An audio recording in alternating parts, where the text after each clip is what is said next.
milatariga Turkiga ayaa bilaabay duulaan dhulka oo uu ku beegsanayo waqooyiga Suuriya kadib markii diyaaradaha Turkigu ay duqeeyeen deegaano ay ka taliyaan xoogagga Kurdiyiintu. Madaxweynaha Mareykanka Donald Trump ayaa dhaliilay weerarkaasi isagoo ku tilmaamay mid uu ka dambeeyay fakar xun. Britain iyo Faransiiska ayaa codsaday in golaha ammaanka ee qaramada midoobay uu kulan degdeg ka yeesho duulaanka, halka xogayaha guud ee NATO uu isna sheegay in walaaca ammaan ee Turkigu uu muujiyay uu yahay mid sax ah oo jira, balse uu filayo in dalkaasi uu isxakamayn doono. Wadamada Sacuudiga, Masar iyo Imaaraadka Carabta ayaa iyaguna sheegay in duulaanka Turkigu uu yahay gardarro xadka dhaafay loona baahan yahay in aan la aqbalin oo dunidu ay tallaabo ka qaado Turkiga. Madaxweynaha Turkiga Recep Tayyip Erdogan oo goor dhaweyd baarlamaanka dalkiisa la hadlay wuxuu si adag oo cara ay ka muuqatay ugu jawaabay wadamo Sacuudigu ugu horeeyo kuwaasoo ka soo horjeestay duulaanka ciidamada Turkigu ku qaadeen Kurdiyiinta Suuriya. Erdogan ayaa isagoo u jawaabaya qaar ka mid ah wadamada waxa uu yiri: En büyük istişaremizi de milletimizle yapıyoruz.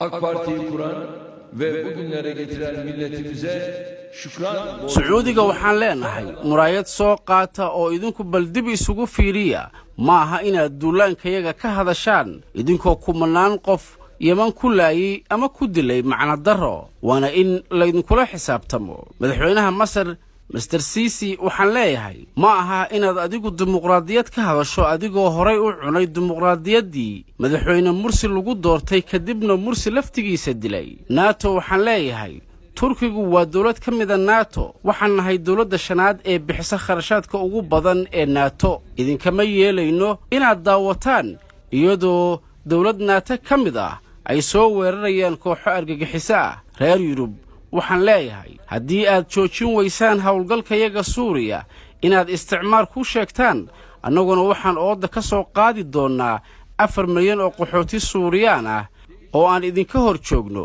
waxaa duulaankayaga dhaliilaya wadamo Carbeed oo aan hal qof oo qaxooti Suuriyaan aan hayn. annagu halkan aanu Kurdiyiinta ka saarayno waxaan ka dhisaynaa magaalo aan dejin doono 1 milyan oo qaxooti Suuriyaan ah. dambiile Bashar al-Assad isaga waxaaba igaga filan inuu yahay ninka dilay 1 milyan oo dadkiisa ka mid ah kuna dilay hubkii dalkooda. Assad waa mujrim. dagaalka aan Kurdiyiinta kula jirno waxaa war xun ka gudbinaya warbaahinta edabta daran. annagu Ilaahay ayaanu ku tiirsanahay. Ilaahay ha la jiro ciidankeenna. Hiçbir zaman diriliğini, gücünü, enerjisini, icraat kabiliyetini kaybetmeyin. duulaanka Turkiga ayaa lagu micneeyay inuu yimid kadib markii Mareykanku uu si lama filaan ah ciidamadiisa uga saaray xadka u dhaxeeya waqooyi bari Suuriya iyo Turkiga. arrintaas oo shaki weyn gelinaysa Turkiga iyo waxa uu noqonayo masiirka dhulkaas.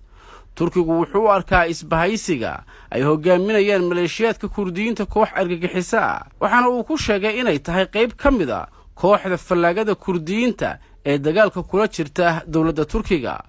Mas'uuliyiinta Turkiga ayaa doonaya inay xuduudda Suuriya ay ka sameeyaan dhul gaaraya 32 kiiloomitir oo ah aag nabdoon, isla markaana ay ka nadiifiyaan aaggaasi dagaalyahanada Kurdiyiinta. waxaa kaloo ay rajeynayaan in dhulkaasi oo ah gudaha dalka Suuriya inay dib u dejin ugu sameeyaan ilaa 2 milyan oo qaxooti Suuriyaan oo hadda ku nool gudaha Turkiga. Cabdirasaaq Shubbo, intaan dib u kulmayna sidaas iyo nabadgelyo.